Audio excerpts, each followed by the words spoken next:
அப்படின்னு பார்த்தீங்கன்னா தமிழகத்தில் போக்குவரத்து கழகங்களில் வந்திருக்க வேலைவாய்ப்பு செய்திகளை பற்றி இந்த வீடியோவில் முழுமையாக நம்ம பார்க்கலாம். நம்ம சேனலுக்கு புதியவராக இருந்தால் ஒரே ஒரு சப்ஸ்கிரைப் அண்ட் பெல் மட்டும் கிளிக் பண்ணி வச்சுக்கோங்க. நம்ம சேனலில் வர அப்டேட்ஸ் எல்லாமே மிஸ் பண்ணாமல் இருக்க இது மிக மிக அவசியங்க. தமிழக அரசு போக்குவரத்து கழகங்களில் டிரைவர் மற்றும் கண்டக்டருக்கு உண்டான பணியிடங்களை விரைவில் நிரப்ப இருக்காங்க. ஸோ தமிழக அரசு போக்குவரத்து கழகம் சென்னை மற்றும் கும்பகோணம் லிமிடெட்டுக்கு டிரைவர் மற்றும் கண்டக்டருக்கு உண்டான பணியிடங்களை நிரப்ப புதிய உத்தரவுகள் எல்லாமே பிறப்பிச்சதுனால ஸோ மக்கள் எல்லாருமே ஆன்லைனில் போயிட்டு விண்ணப்பிக்கணும் அப்படின்னு சொன்னதுனால தினசரி டிஎன்எஸ்எஸ்சி இணையதளத்தை பார்த்துட்டே இருக்காங்க. ஆனால் இன்னும் அறிவிப்பு எதுவுமே வெளியாகப்படலைங்க.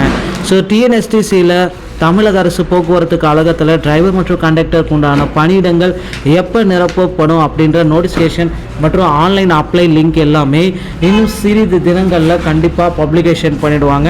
ஸோ விரைவில் நாம் பொறுத்திருந்து நாம் பார்க்கலாம். தமிழகம் முழுவதும் போக்குவரத்து கழகங்களில் டிரைவர் மற்றும் கண்டக்டருக்கு உண்டான பணியிடங்களை நிரப்புவாங்க அப்படின்றத நம்ம பொறுத்திருந்து நம்ம பார்க்கலாம். ஸோ டிரைவிங் லைசன்ஸ் மற்றும் கண்டக்டர் லைசன்ஸை நீங்கள் பெறணும் அப்படின்னு பார்த்தீங்கன்னா உங்கள் அருகாமையில் இருக்கிற ஆர்டிஓ அலுவலகத்தை அணுகி ஸோ அதன் மூலிமா டிரைவிங் லைசன்ஸ் மற்றும் கண்டக்டர் லைசன்ஸை பெற்றுக்கொள்ளுங்கள். ஸோ தமிழகத்தில் டிரைவர் மற்றும் கண்டக்டர் வந்து பார்த்தீங்கன்னா இந்த டைம் அதிகப்படியான நபர்கள் எடுக்க போகிறாங்க. எஸ்சிடிசிக்கு இந்த டைம் அதிகப்படியான நபர்கள் எடுக்கிறதுக்கு புதிய உத்தரவாதங்கள் எல்லாமே போக்குவரத்து துறை அமைச்சர் சொல்லியிருக்காரு. ஸோ போக்குவரத்து துறை எக்காரணத்தை கொண்டும் தனியார் மயம் ஆகாது அப்படின்றதையும் நமக்கு வந்து பார்த்தீங்கன்னா அமைச்சர் எஸ் சிவசங்கர் அவர்கள் ஒரு விரிவான விளக்கத்தை கொடுத்துருக்காரு. ஸோ இது எல்லாமே நம்ம கருத்தில் கொண்டு பார்க்குறப்ப தமிழக அரசு போக்குவரத்து கழகத்தில் டிரைவர் மற்றும் கண்டக்டருக்கு உண்டான பணியிடங்கள் அது விரைவில் நிரப்பப்படும்ன்றதை நாம் எதிர்பார்க்கலாம். ஸோ அடுத்து வந்து பார்த்தீங்கன்னா மகளிர் இலவச பேருந்தால் திமுக ஆட்சிக்கு புகழ் முதலமைச்சர் பெருமிதம்.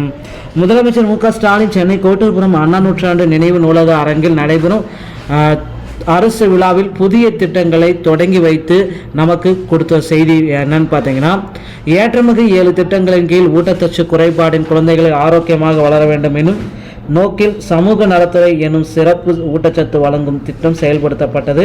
சமூக நலை மூலம் சிறப்பு ஊட்டச்சத்து வழங்கும் திட்டம், திருநங்கைகளுக்கான மாதாந்திர உதவித்தொகை திட்டம். ஸோ இந்த மாதிரி திட்டங்கள் எல்லாமே வகுத்து அவர் சொன்னார்.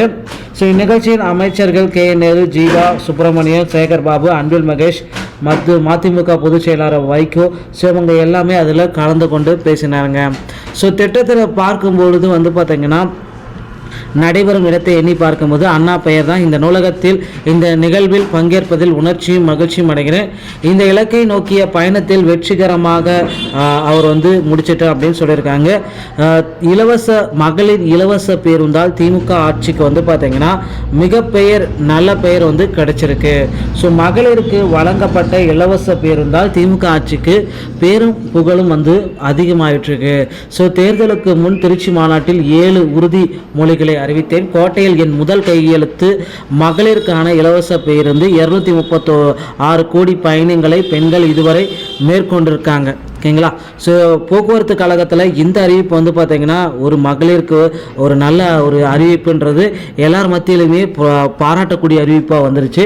ஸோ இனிவரும் காலங்களில் அதற்கு ஏற்றாற் போல் போக்குவரத்து கழகத்தில் டிரைவர் மற்றும் கண்டக்டருக்கு உண்டான பணியிடங்களை விரைவில் நிரப்புவாங்க அப்படின்றத நாம் எதிர்பார்க்கலாங்க. ஸோ நண்பர்களே, டிஎன்எஸ்டி சம்பந்தமான செய்திகளை உடனுக்குடன் பெற நம்ம சேனலோடு இணைந்திருங்கள். நன்றி, வணக்கம், தேங்க்யூ.